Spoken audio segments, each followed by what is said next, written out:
6 types de maladies cardiaques et leurs symptômes. Les maladies cardiaques sont très graves et mettent la vie en danger. C'est pourquoi nous vous présentons 6 de leurs plus courants et principaux symptômes afin de pouvoir les identifier à temps. Il existe de nombreuses affections qui touchent le cœur ou les vaisseaux sanguins. Elles sont classées par type de maladie cardiaque.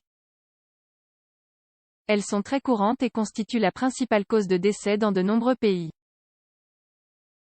Malheureusement, selon l'Organisation mondiale de la santé, OMS, 30% des décès en 2017 ont été dus à des troubles cardiovasculaires. Il n'est pas surprenant que toute maladie qui altère le fonctionnement du cœur soit très préoccupante. C'est pourquoi nous mentionnerons les plus courantes et leurs principaux symptômes. 1. L'hypertension artérielle. L'un des types de maladies cardiaques les plus courants est l'hypertension. Dans des conditions normales, le sang exerce une force spécifique sur les parois des vaisseaux sanguins appelée pression sanguine. Dans de nombreuses situations, cette pression peut être si élevée qu'elle provoque des dommages aux organes du corps. Elle peut être due à une augmentation du volume de sang circulant ou à une diminution du diamètre des artères. Selon la Société européenne de cardiologie, une personne ayant une pression artérielle systolique de plus de 140 mm de mercure ou une pression artérielle diastolique de plus de 90 mm de mercure souffre d'hypertension. Heureusement, cette pathologie est facilement diagnostiquée et son traitement est tout à fait accessible. Symptômes. Cette pathologie n'a pas de symptomatologie spécifique, de sorte que de nombreuses personnes peuvent en souffrir sans le savoir. Cependant, il y a des patients qui présentent divers symptômes lorsque les valeurs atteignent des niveaux élevés. Il s'agit notamment de maux de tête, de vertiges, de difficultés respiratoires et de saignements de nez. Cependant, tous ces symptômes sont non spécifiques et sont rarement attribués à des valeurs de pression artérielle élevées. 2. La maladie coronarienne parmi les maladies cardiaques. La maladie coronarienne est une pathologie qui touche les artères qui alimentent le cœur en sang. Le diamètre des vaisseaux sanguins est diminué par diverses causes, ce qui entraîne un apport insuffisant d'oxygène aux muscles cardiaques. Les plaques d'athérome sont l'une des principales causes de la diminution du diamètre des artères. Il s'agit de formations de lipides ou de graisses qui s'accumulent sur les parois des artères et qui peuvent se rompre et bloquer complètement un vaisseau. L'une des complications les plus fréquentes de cette maladie est l'infarctus aigu du myocarde, qui survient lorsque l'artère est complètement bouchée, de sorte qu'il n'y a pas d'apport sanguin suffisant. Les cellules manquent alors d'oxygène et meurent en quelques minutes. Symptômes. Le principal symptôme de la maladie coronarienne est l'angine ou la douleur thoracique. Elle apparaît dans la plupart des cas après une activité physique intense, se situe au centre de la poitrine, se resserre et disparaît généralement après quelques minutes au repos. En plus des douleurs thoraciques, certains patients peuvent présenter les symptômes suivants.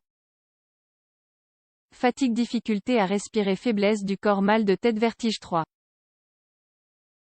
L'insuffisance cardiaque. Parmi les types de maladies cardiaques les plus graves, on trouve l'insuffisance cardiaque. Il s'agit d'un syndrome clinique dans lequel le cœur est incapable de remplir sa fonction de pompage et où le débit cardiaque est faible, c'est-à-dire qu'il n'y a pas de débit sanguin adéquat.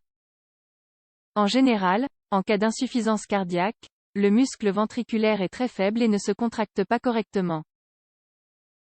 Elle peut être causée par une grande variété d'altérations structurelles ou fonctionnelles, constituant ainsi le stade final de certaines pathologies cardiovasculaires. Cette maladie peut affecter un seul ventricule ou le cœur tout entier. Malheureusement, une fois ce point atteint, il n'y a aucun moyen d'inverser la tendance. Toutefois, la situation peut être améliorée par l'utilisation de médicaments et des changements de mode de vie. Symptômes de ce type de maladie cardiaque. Les symptômes de l'insuffisance cardiaque peuvent varier en fonction des cavités touchées. En ce sens, lorsque le ventricule droit est touché, les signes seront respiratoires et nous pourrons observer les constatations suivantes. Difficulté respiratoire, incapacité à respirer en position couchée-tout avec expectoration rose clair, dyspnée nocturne paroxystique. En revanche, si le ventricule gauche est touché, il y aura des symptômes systémiques, parmi lesquels on peut citer les suivants. Gonflement des membres inférieurs, fatigue, ingurgitation jugulaire, acide 4. Un des types de maladies cardiaques infantiles, les cardiopathies congénitales. L'une des causes les plus fréquentes de problèmes cardiaques chez les enfants est la cardiopathie congénitale. Ce sont des défauts structurels qui ont leur origine dans la grossesse, lors de la formation du cœur du bébé. Il ne s'agit pas d'un seul trouble, mais d'un groupe de troubles. Malheureusement, il est impossible d'établir une cause spécifique de cette pathologie, car il existe de nombreuses situations qui peuvent affecter la formation du cœur. Grâce au progrès scientifique, la survie des enfants qui la présentent a augmenté de manière significative et la quasi-totalité d'entre eux atteignent l'âge adulte. Symptômes. Les symptômes de ces types de cardiopathie congénitale apparaissent généralement dans les premiers jours suivant la naissance. Il y a une respiration rapide, des lèvres violettes, des difficultés d'alimentation et des problèmes de croissance.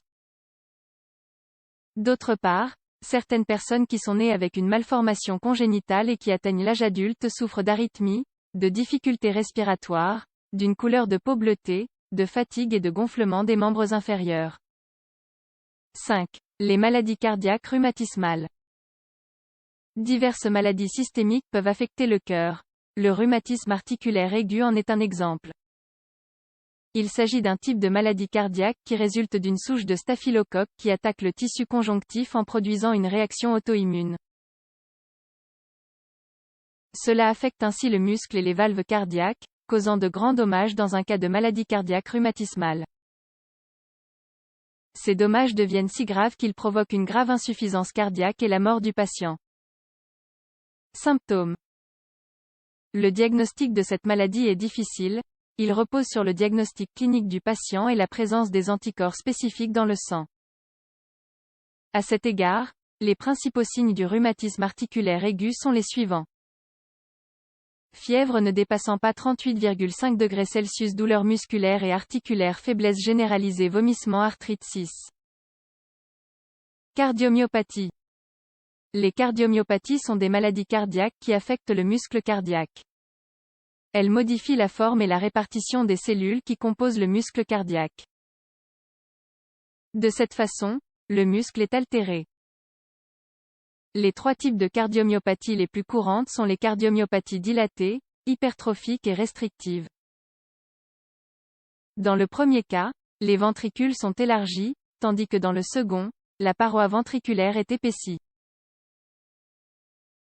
Enfin, dans le cas restrictif, le ventricule est rigide en raison d'une infiltration de tissu conjonctif. Symptômes. Bien qu'elle puisse être asymptomatique au début, dans la phase finale, le débit cardiaque sera faible, de sorte que les symptômes présentés seront similaires. Parmi eux, nous pouvons trouver les suivants.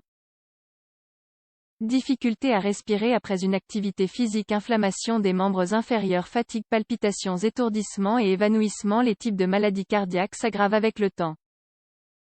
Comme vous pouvez le constater, les principaux symptômes des altérations cardiovasculaires sont la difficulté à respirer, les arythmies et le gonflement des membres inférieurs. Il est donc impératif de se rendre chez le médecin dès leur apparition, surtout si aucune cause probable n'est attribuée. En revanche, si vous souffrez d'une ou plusieurs maladies cardiaques, vous devez faire l'objet d'un contrôle médical constant.